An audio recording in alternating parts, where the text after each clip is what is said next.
Congo France.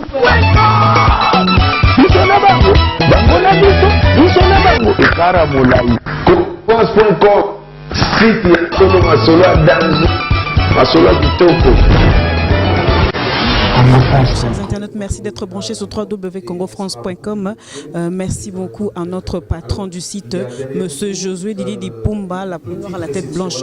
Donc voilà, comme vous le voyez très bien, nous sommes là à la conférence de presse de Irsi Pechanga. Depuis déjà la sortie du film La fille de son père, malgré Abimisi, troisième film né en Goe, c'est la première fois qu'on vienne aujourd'hui à la conférence de presse de Irsi Pechanga. Va poser Freddy Akimbe va poser ma question ébélée. Donc voilà, et on a une ligne bakaka au monde a image nyoso à expliquer pourquoi le film et tout ça parle de quoi et les comédiens qui sont joués à l'intérieur. Non, on va pas ma réaction à moi tout moi ébélé par rapport à un film La fille de son père. Donc voilà, là je vois tous les téléspectateurs bazo rappelé Rolanda Sahara Mazani wana moni bato ébélé bomoni tout côté de ma journée c'est ébélé à télévision. Là ça fait vraiment plaisir. Donc bozo ba réaction ba journaliste par rapport à film et à l'artiste comme toujours to banana papa Jimmy Kolecha. C'est la première fois papa Jimmy. Bonjour. Bonjour Sarah Ramazani.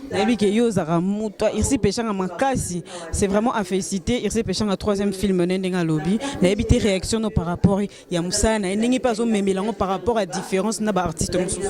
Donc Irsi déjà c'est à féliciter. Ici, à part que la moto ya Moussala et pas ya Elombe, sous 8 ans au Solana, ko kaye pas un projet naie, alors un projet au sala groupe T. Alors un projet sala rabilo on a mené Katia Simba. Donc troisième film mené au soto au kamote parce que autant bazo lamba bilo ko sozo mona teska ba pour la moto donc te ba ke au sala bien, te aussi quand la bato ba somba yango, ba yo ka vraiment. Oui, ngana sala on. Ngana zaki na on déjà moi avant.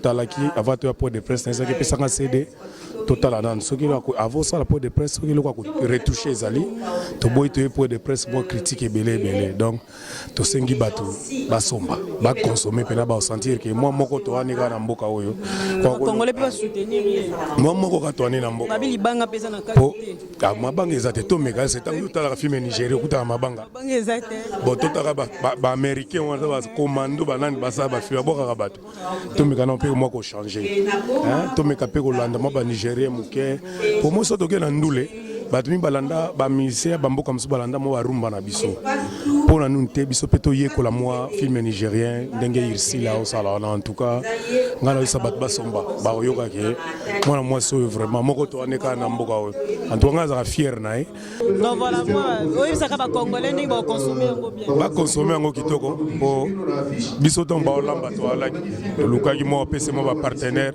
ba Costa couleur bazali wana ba chaki mo maboko en tout cas moko to anango 4e megoya 5e megoya 6e megoya donc Mikolo to consommer dans La fille de son père. Merci beaucoup Paul. D'accord. Donc voilà, on est en train de continuer, on va voir toujours ma réaction. Il y a Tomoni Joestar. Babi Joestar, bonsoir. Bonsoir. Bonne année. Ramazani. Bonne année. Bonne année. Comment on a beau ça dit bonne année peut bien quoi. Bonne année bien. Donc meilleur cadeau ya bonne année peut na zu yango. Merci beaucoup Joestar. Joestar impressionnant par rapport à artiste Irsi Pechanga. La seule babi tozana eka moko azo bunda longola moi soni na kata cinéma azo bunda pe ye moko sponsor azata bi ye moko productrice ya makamuna na ebiti so ko lobani. En fait, ngala lingi na rectifier, mais ce qui est vrai en matière ya bana basi félicitations à Irsi Pechanga parce que ceux qui te disent dans la carte histoire Toyebi Caleb à sala penda moi ben fort moi makasi pe malgré tout que ils ont théâtre awa mais il y a banda qui moi cinéma moi liboso mais ce qui est vrai il faut admettre vraiment que Irsi Pechanga a ego baksa moi note moko et salimi awa na RDC na Congo donc ba modèle ya osale lango échanger ba Caleb basala na poto na Kinshasa esangani mais ya sali awa na Kinshasa réalisateur à Sangisi P comédien en tout cas coup de chapeau et ce que j'ai aimé aussi c'est un peu la leçon où apesi bateau balai ko kansa que film plutôt théâtre na film et ça rendre mo bien faux en ba millions pour na osalango non en tout cas na Monique a comme une maturité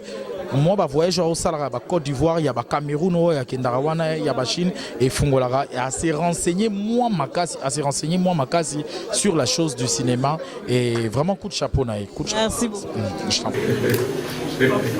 D'accord, donc ça va commencer. Ça va commencer avec lui. Alors on va faire la même chose, s'il vous plaît. Vous posez vos questions, artistes à pour répondre à ma question Nyoso. Mais parce qu'on ne se connaît peut-être pas tous, le mieux serait de se présenter. Je rappelle que nous sommes ici parce que non seulement Ursil Péchanga organise cette très belle conférence, mais nous sommes soutenus par beaucoup de personnes, morales de même physique, entre autres la RTGA, par le biais de sa déléguée générale, Madame Christelle Mobilou, ici représentée par M. François Tchitengui. Alors, mesdames et messieurs, l'artiste est là, est à vous. Des questions centrées sur l'artiste, sur l'œuvre de l'artiste, et ça va vous aider à prendre beaucoup de temps. Alors, à vous l'artiste. Ambassade de Congo France, félicitations d'abord à l'artiste. Je voudrais savoir aussi, Nini Pécieux, Force, Wana, pour déjà deuxième film, Nini Pécieux, troisième film. Nini Pécieux, Force, Wana, et Rossala, artiste de Soubazou, en classe Rossala, monté. Et la deuxième question, je dis, le film obéit à la norme Nyos. J'espère que quand le film doit retrouver des gênements, Boyati, Mandé, va jouer la Coco. Que Coco va jouer la Coco, papa va jouer la Papa. Merci. Congo France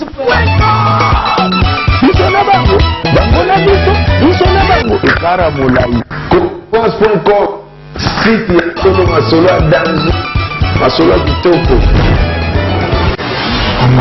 Penu de Bosa Mama Chaco, de Mama Linga, beaucoup de Bayern sur Palipati, Esengo, Bamidondo, Baïvala, voilà. Le temps que vous êtes toyé la génération de Bisso, donc on dit que tout tika la carte, na même pied au bas batiki. Il faut qu'on y ait au fond, il peut zéro moussou. Et le quand on vient à l'icône, les attaques pour venir à Moussalano, ils ont emprunté aux autres tika. Et que lui va tout se bailler, pas pour appeler Hollanda, yo Saraki. Yangoana, il y a une motivation, il y a une force. Il a dit que nous avons une initiative, mais il y a des sous parce qu'il y a une fois qu'on partage avec l'idée, et tout va se dire qu'on a fait la 33, qui s'est recévé et Babos, et tout le monde va s'accorder à il va dans le Congo, vraiment, il s'en renforce pour nous aider évidemment. Merci. Par rapport à Ursil contre Péchanga. Ça les points de presse, ça les sorties officielles. Bon, je ne sais pas, déjà par rapport, il y a ma remarque, il y a film à Liboso, ou déjà par rapport à producteur ou à réalisateur à film. Deuxième question, la raison par rapport à affiche. Nandé Nathalie, un film, je ne sais pas si, peut-être dans la LITB, dans Kota là, la fille de son père a une affiche et l'exhibition comme si papa sont maltraité, aux autres là, un million il y avait un problème, mais par contre, pour notre monde, c'est comme si moi, tout ma casse, ayo karata, tout ça raté. Donc, moi, c'est deux choses différentes, je ne sais pas ce que vous expliquez. Merci. Il y a des années, il faut y avoir définition de théâtre. Théâtre, les années, il y a tout ça, oui. Il y a comme il y a public, il y a des acteurs qui sont bien en théâtre. En ce moment, dans la télévision, il y a la théâtre, il y a la télé dramatique, il y a la série télévisée. C'est-à-dire que ça dépend, il y a une dingue à tournant.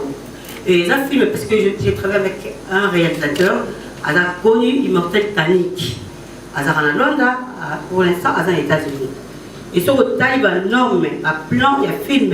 Ouais, il y a des films, on comprend qu'il y a plan, il y a cinéma. Entre-temps, on bien comprendre qu'il y a peut-être le mieux, il y a des théâtre, il y a des théâtre. Des questions. C'est ça? Ok, merci. La personne? La réponse, il y a un tapis. Et depuis sur 3 ans, oui. Parce que nous avons tout tourné dans le bango, nous avons la kin, nous avons la photo. Duché a la photo, Nani Sonia et Bolo a la photo. Donc, Bandaki, Soubani est parti, la Duché, Singa qui a dans la photo. On était censé à Okata, tous les Tangoya. Et le réalisateur a Zongaki, avec Zonga, il a sa photo continue film.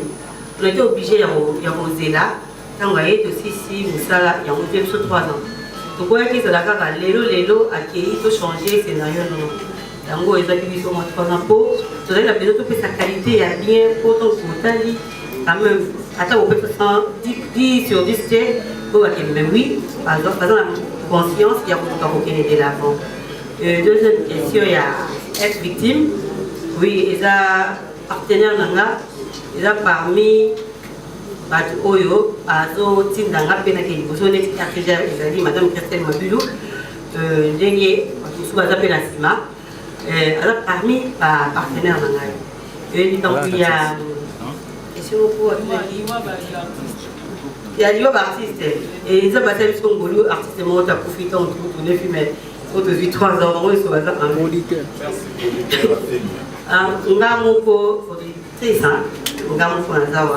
Il n'y a personne derrière moi. Qui est parce qu'ils ont dit. Je vais partir. Oh papa. Non, ça a 20 ans de carrière. C'est-à-dire, à 20 ans, il faut en fonction de l'effacement. Ah oui.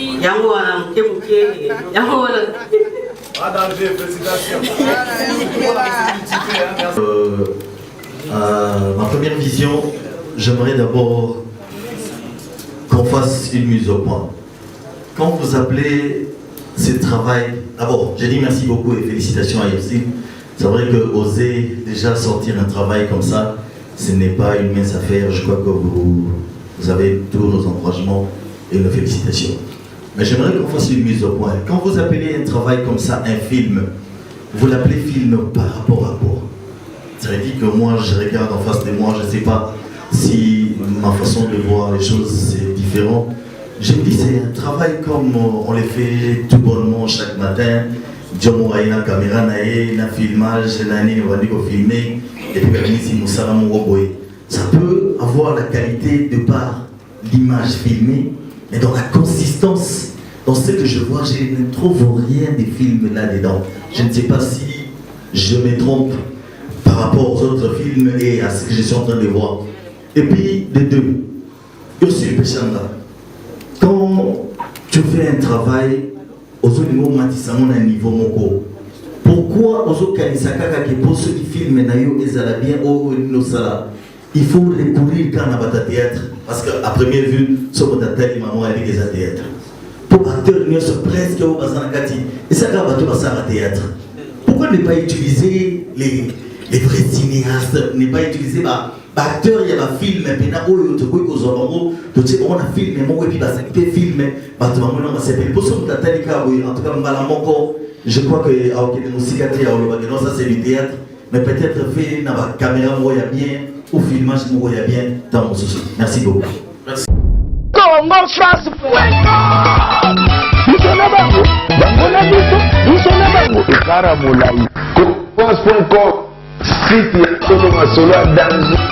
France